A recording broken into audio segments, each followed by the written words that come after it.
দেখেন full video. আইপিটি প্রথমে copy করবেন।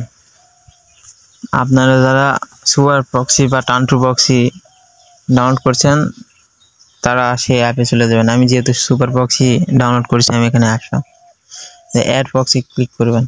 করার পর আমি যেহেতু সক্স 5 নিয়েছি তো সক্স 5 সার্ভার এখানে ফুল কপি করবেন। কপি করার পর আপনার http./ যেটা আছে এটা গোটায় কাটিয়ে দেবেন,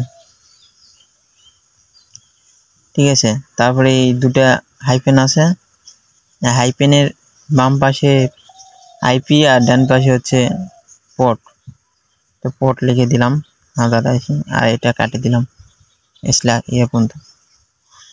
দেখছেন আমার 2 আইপি এভাবে করে সেভ অপশনে টিপ দিয়ে স্টার্ট নিলে আইপি কাজ করবে।